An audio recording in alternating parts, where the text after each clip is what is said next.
When I entered the room, Jordan was already there, lounging in a leather chair like he owned the place. Technically, one day he would, for now. He just acted like it. Cassie sat beside him.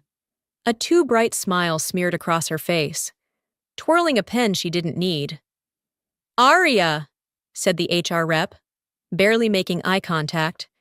"Due to restructuring, your current role is being reevaluated." My jaw tensed. "Restructuring?" She cleared her throat.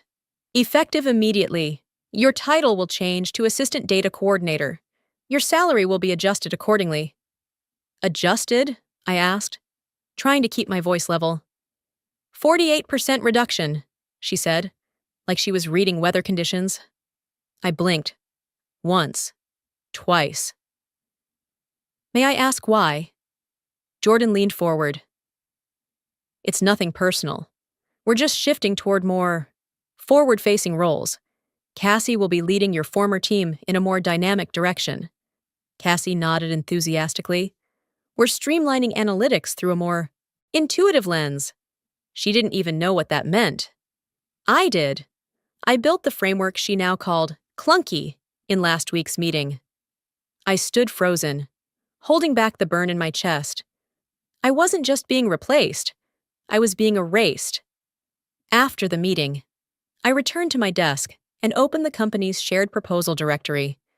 I searched for the restructuring file, just instinct. It was titled Compensation Alignment Proposal Cassie T v2.pdf. But the metadata told the real story.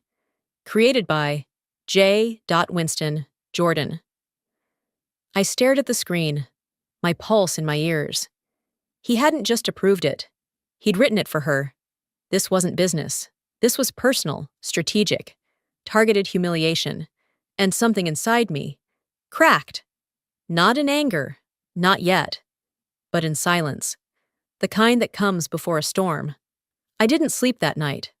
I sat on my couch in the dark, the HR memo still open on my phone, reading it again and again, as if repetition would somehow change the reality. The words didn't shift.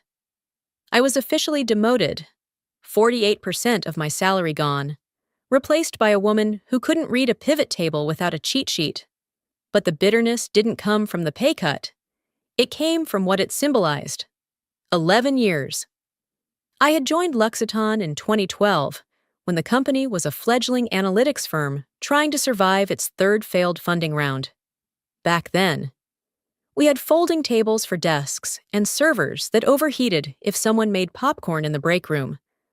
I had written the first functioning client churn prediction model by hand, line by line, using open source code no one else wanted to touch. That model helped us retain just enough clients to secure our Series B. In 2018, when the market crash threatened to bankrupt us, I stayed up 72 hours straight, personally overhauling the reporting infrastructure that had been leaking errors into our client dashboards. The fix saved our reputation. Our CFO at the time called it a quiet miracle. No one remembered that now. In 2020, I led the migration to our proprietary real-time engine, built it from the ground up while onboarding 6 international clients. My team broke every internal efficiency record for 5 straight years. I trained every data analyst who now led a department. But at the last quarterly review, not a word. They called out emerging voices and next-gen leadership, tossing around buzzwords with the excitement of people trying to look visionary, but no mention of the architecture that held the entire system together. No acknowledgement of the long nights, the client fires I quietly put out, the patents I co-authored. Nothing. As if I'd never existed. And the thing that cut deepest wasn't silence from leadership. It was the way my coworkers looked at me the next morning, like I was already gone, like I was someone to avoid. Collateral. I returned to my desk quietly, my badge now coded for restricted access. The hallway buzzed with small talk about the town hall, about Cassie's fresh perspective. I said nothing. I didn't trust myself to speak.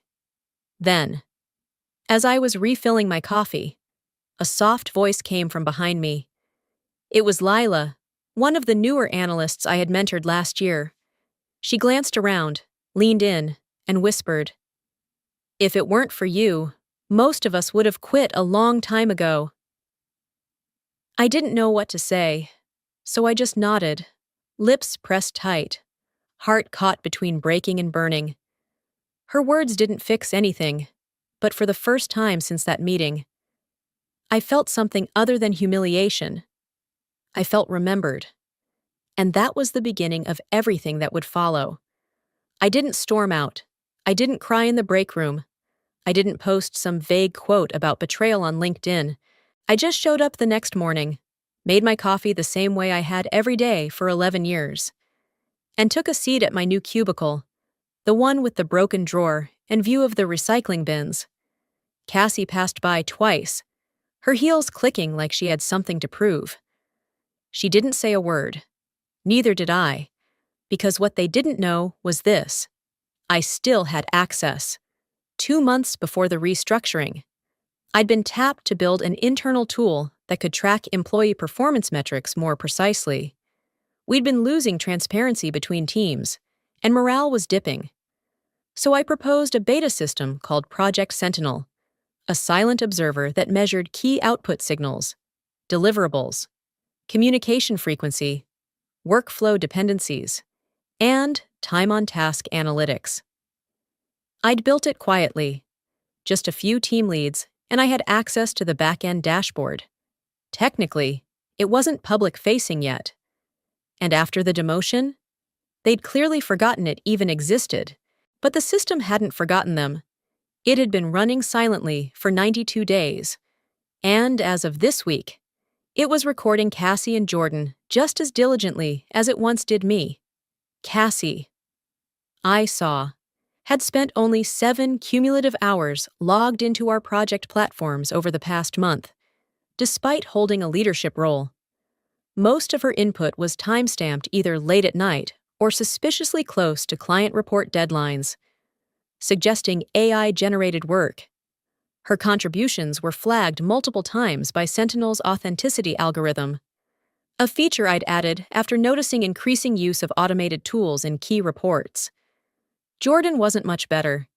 He greenlit every request Cassie submitted within minutes, without so much as reviewing the attachments. A performance review that should have taken hours was signed off in 90 seconds. The system time-stamped everything, neatly and neutrally. But here's the part that made me pause.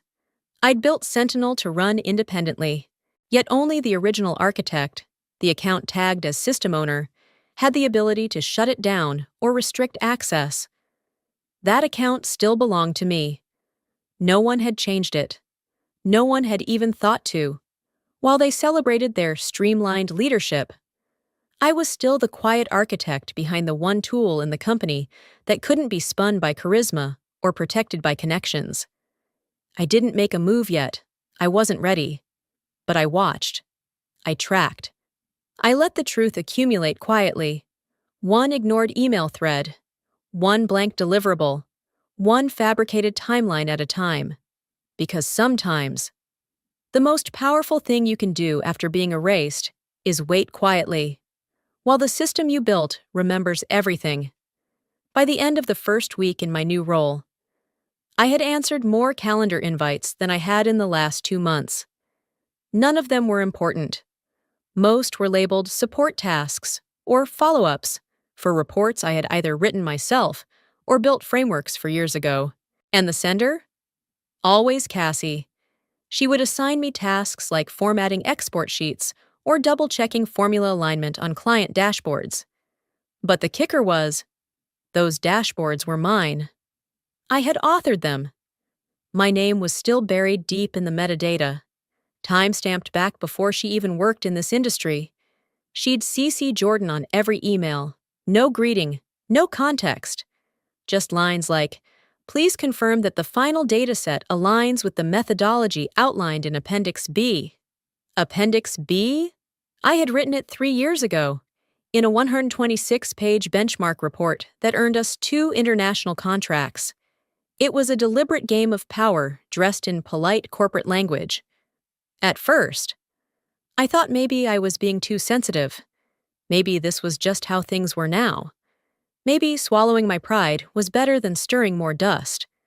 But then I noticed the hallway conversations. They paused when I walked by. Coworkers I used to share inside jokes with now gave me stiff nods, eyes shifting elsewhere. People who once asked for my feedback now avoided me at the printer. The silence was louder than any meeting. I wasn't just demoted, I was radioactive. Cassie had quickly claimed collaborative leadership, but her private tone was clipped, transactional, and oddly rehearsed. She played the visionary in meetings and the micromanager behind closed doors. It was clear she had no grasp of technical nuance, and she knew it, which made me dangerous. That's when she set the trap. She forwarded me an internal request for a quarterly pipeline report due Friday at noon. I checked the system. No such request existed in our shared logs. Still, I built it, because I always did. I sent it to her Thursday evening with a note. There's no formal request in the system, but based on your outline, here's the preliminary report. Friday morning, in the team sync, Cassie pulled up the dashboard with a forced sigh. I asked Aria for the Q2 pipeline metrics, she said, voice tight. But unfortunately, they weren't delivered in time. I didn't interrupt. I didn't explain. I just sat there, spine straight, letting the weight of the lie settle over the room like fog. Jordan didn't even look up from his phone. No one defended me. And in that moment, surrounded by a silence that said everything, I felt the rage sharpen into something colder, not loud, not impulsive, just precise. The lie in the team sync meeting should have broken me, but instead, it clarified everything. Cassie wasn't just trying to humiliate me. She was trying to discredit me, to bury me under a slow accumulation of false narratives. And I knew, with chilling certainty, that it wouldn't stop at one lie. It would come again and again until I either cracked or vanished. So I stopped reacting, and I started recording. Through Project Sentinel, I pulled Cassie's weekly activity logs. I didn't need to interpret them, they spoke for themselves. She hadn't logged more than 3 hours a day across any internal platform. No comments on live docs, no project tags, no version control. And when she did submit reports, the metadata showed consistent usage of AI-based generation tools, mostly text paraphrasers and headline fillers. Her work had no depth, no signatures of analysis, just hollow, polished nothing. Worse, Jordan approved every single one. One report, meant to forecast Q3 attrition for a Fortune 100 client, was submitted completely blank. Just a title and a fake table of contents. Jordan greenlit it within 90 seconds. No review history, no feedback loop, just a rubber stamp from the top. That was the moment my suspicion became a strategy. I started cross-referencing client feedback logs. It was subtle, but patterns emerged. Missed projections, inconsistent formatting, strategic fluff with no data backbone. Internal teams were compensating behind the scenes, but it wasn't sustainable. Then the email arrived. It was from Erin Blake, Director of Operations at Delmont and Ridge, one of our biggest clients. Her tone was professional, but the message was clear. We've noticed a significant drop in clarity and depth in your recent analytics briefs. The last report, in particular, seemed rushed. Could we request a direct overview from someone closer to the data source? Cassie mentioned she was the lead, but we'd appreciate input from whoever structured the model. My stomach dropped. The message had been meant for Cassie and Jordan, but Erin had accidentally CC'd me. I stared at the screen, fingers hovering over the keyboard. I didn't respond. I didn't forward it. I just filed it, alongside a growing folder titled Proof. Cassie wasn't just incompetent. She was exposed. And Jordan? He was either blindly in love or willfully negligent. Either way, their empire was starting to crack, and I didn't have to say a word to make it happen. The email from Aaron Blake stayed in my mind like a pin holding a map in place. It confirmed everything I'd suspected. And more importantly, it showed that the outside world was starting to notice. That meant I had leverage. But I couldn't act on instinct. Not yet. Not with people like Cassie and Jordan, who wore incompetence like armor and privilege like a shield. So I did what I do best. I got methodical. Each morning, before anyone arrived, I logged into Project Sentinel and pulled the raw performance data. I built a parallel dashboard, private, encrypted, off-network. It tracked login timestamps, file interactions, revision histories, actual hours spent per task. It cataloged output volume and system-generated quality scores. Every missed deadline, every overwritten file, every automatic flag for AI misuse. Then I built the baseline. I pulled the same metrics for my former junior team, analysts who now answered to Cassie. Even without me managing them, they were performing at 240% higher output than she was. They logged longer hours, had higher client satisfaction scores, and wrote their own code. Meanwhile, Cassie's activity flatlined. Her last 3 reports had the exact same structure and wording, recycled through AI tools with minimal edits. The contrast was staggering, but I wasn't finished. Sentinel included a quiet feature I'd added late in development, a confidence index. It aggregated anonymous internal ratings on collaboration, clarity, and trustworthiness, gathered through embedded feedback prompts in our workflow tools. Not formal surveys, just small, real-time reflections. When I sorted the data by executive personnel, Cassie ranked dead last, below interns. Her trust index was 18%, meaning only 1 in 5 employees felt they could rely on her. In contrast, my junior analyst Diego, barely 18 months into his role, scored an 87%. I compiled it all into a clean, data-rich report. No labels, no names, just titles. Exec 1, Exec 2, Team A, Team B. The report showed not only who was doing the work, but who was draining resources and eroding internal morale. I labeled it simply Operational Efficiency and Confidence Index, Internal Review. I didn't send it to anyone, not yet, but I saved it in a cloud folder under a separate project name, password protected and hidden inside an innocuous directory. I wasn't planning an attack. I was preparing a mirror. Sooner or later, someone would ask a question they couldn't unask. And when that moment came, I'd be ready, with facts, not feelings. Because the truth, when framed correctly, doesn't need to scream, it just needs to be seen. The countdown had begun. Town Hall was scheduled for 10 o'clock a.m. sharp the following Friday, our quarterly live stream for shareholders, enterprise clients, and a curated list of tech journalists. Normally, I wouldn't have cared. But this time, I circled it in red on my calendar. This time, it wasn't just a meeting, it was a window, for weeks. I had collected data in silence, built the report in private, let the system speak for itself. Now I needed one thing more: visibility. That morning, I woke before sunrise, dressed with intention, and arrived at the office before the elevators were unlocked. I sat at my cubicle, coffee in hand, and reviewed the document one final time. Clean formatting, no personal commentary, just undeniable data. It was cold, objective, surgical. I renamed the file Performance Overview Q2, Internal Metrics Only. Then, I placed it into the shared folder designated for Town Hall resources, a space accessible to the executive team and all department heads. I didn't highlight it, didn't mark it urgent. I let it sit there quietly. That was the entire strategy. Let the truth exist in the open. No tricks, no traps, no spin.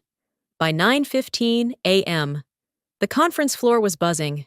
Tech support was running mic checks. Marketing prepped the branded overlays for the live stream. Cassie floated into the room in a white blazer 2 sizes too expensive. Flipping her hair like a product launch was about to happen. Then came the twist I hadn't anticipated, though. In hindsight, I should have. As the leadership team confirmed the speaking order, Cassie raised her hand with a smile too wide to be genuine. "I'd like to present the quarterly results myself this time," she said. "It's important that I show the stakeholders my full leadership potential." Jordan beamed. "I think that's a great idea." I didn't flinch. I didn't blink. I just nodded slightly, as if it didn't matter. But inside, something shifted. This wasn't just poetic irony, it was precision fate. Cassie had just volunteered to walk directly into the storm I'd spent months designing, 10 minutes before we went live. I checked the shared folder one last time. The file was still there, untouched, waiting. The difference between sabotage and truth is intention. I wasn't trying to destroy anyone. I wasn't hacking or misleading or altering anything. I simply put the data where it belonged. And now, I watched from the second row, hands folded, heart steady, as Cassie stepped up to the podium. She had no idea what waited in the slides behind her. She had chosen the spotlight. Now she would answer to it. Cassie's voice rang out confidently as the live stream countdown hit 0. "Welcome, everyone, and thank you for joining Luxiton's Q2 Town Hall. I'm proud to lead our analytics vision into the next phase of intelligent transformation." She stood under the studio lights, like she'd rehearsed in front of a mirror all night. The branded backdrop gleamed behind her. Jordan sat in the front row, nodding along, as if this entire charade had already been validated by applause. I sat 5 rows back, calm, unnoticed, just another face in a room full of cautious smiles and forced nods. And then, it happened. As Cassie clicked into the second slide, what was supposed to be a highlight reel of quarterly growth, the screen didn't show pie charts or PR slogans. It showed a full-screen dashboard, color-coded, time-stamped, brutal in its precision. At the top, Performance Overview Q2, internal metrics only.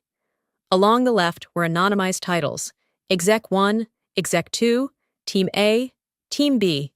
Along the right, a heat map of output, quality, collaboration, and confidence scores. And front and center, glowing deep red across all categories, Exec 2, Cassie. For a second, no one moved. The silence was so absolute it rang in my ears. Then came the first comment, live stream chat scrolling live on the side screen. "Why is Exec 2 showing negative productivity growth? Are these internal trust scores? That can't be right. Who signed off on this reporting system?" Cassie froze. Her hands trembled as she fumbled the clicker. The slides wouldn't advance. The dashboard wasn't part of her presentation. She hadn't reviewed the folder before uploading. Jordan leaned forward, mouthing something, probably a directive, but she couldn't recover. More comments poured in. "This person is running your analytics department? Where's Exec 1? Promote them instead. If this is real data, why are shareholders just seeing it now?" The moderator stepped in, trying to regain control, but the damage had already seeped past the screen. One of the regional VPs closed her laptop. A client liaison sitting 2 rows ahead of me whispered, "This is going to be a PR nightmare." And then, as if orchestrated by fate, my phone buzzed in my lap. A push notification from TechChain Weekly, the most influential industry blog. Exclusive. Internal leak from Luxiton. Exposes executive incompetence. Raises corporate governance questions. It had been 12 minutes since the meeting began. 12 minutes. And the story was already out. The article featured anonymized screenshots, my dashboard, untouched and raw. It didn't name Cassie, but anyone watching would put the pieces together. The article questioned the ethics of performance-based promotions, the oversight of senior leadership, and whether Luxiton had built itself on merit or marketing. Cassie stood at the podium, blinking fast, hands clenched. Jordan stared at the floor. And me? I said nothing. I smiled softly, not out of spite, not even from revenge, but from the quiet, soul-deep satisfaction that comes only when truth is seen, not through shouting, not through politics, but through data that no one can twist, for the first time in months. I felt light, and I knew this wasn't the end. It was the reckoning. The fallout came faster than I expected. By Monday morning, Cassie was gone. Not with a dramatic exit. No teary speeches or boxed-up belongings. Just an all-staff email titled Transition Announcement. HR called it a resignation. Everyone else knew it for what it was. A carefully negotiated departure, probably wrapped in legal tape and non-disclosure clauses. Jordan wasn't at his desk either. His chair sat empty, his nameplate removed by noon. Word quietly spread that he'd been placed on indefinite administrative leave. The phrasing was deliberate, the kind that keeps lawyers comfortable and board members calm. But the real shock came at the executive level. The CEO, Jordan's father, wasn't just embarrassed. He was summoned. By Tuesday, an emergency board meeting had been convened. Internal oversight demanded a full accountability review. Rumors circulated that he'd signed off on Cassie's promotion, bypassing normal HR protocols. There were whispers of shareholder revolt. Then the stock dropped. Not by much at first, but enough. A clean 12% dip by the end of the week, after 3 of our top clients announced contract freezes pending internal leadership stabilization. Everyone pretended it was just market adjustment. It wasn't. I watched it unfold from a quiet cafe 2 blocks away, sipping black coffee as headlines rolled across my screen. Luxiton faces internal scrutiny after data leak. Executive turnover raises performance questions. Who really ran the numbers? Every article danced around names. None of them printed mine, and I liked it that way. Then came the message. It arrived in my inbox late Wednesday. A formal request from Luxiton's chief talent officer asking to discuss possible reintegration opportunities for key legacy contributors. Translation: We want you back. The offer was generous. VP title, expanded budget, team autonomy, even a public statement acknowledging my critical historical contributions. I didn't even open the attachment. Instead, I stared at the blinking cursor in the reply box. I thought about the years I gave to that company. The nights, the weekends, the loyalty. I thought about the silence I received in return, the lies, the erasure. And then I smiled. Because 2 days earlier, I had signed something else. A contract with one of Luxiton's fastest-growing competitors, Irongate Analytics. They had been watching quietly. They'd seen the town hall, read the article, followed the data trail. And they didn't just want me as an analyst. They wanted me as Chief of Integrity Analytics, a newly created role designed around one principle: transparency without politics. I hit delete on the Luxiton email without replying. No anger, no second-guessing. Just peace. I walked out of that cafe and into my new office that same afternoon, greeted by a team I had personally selected, standing beneath a sign that read, "Truth builds trust." Cassie was gone. Jordan was suspended. The CEO was under review, and the empire they built on ego had begun to crack. I didn't destroy them. I simply showed the world what they'd built and let gravity handle the rest.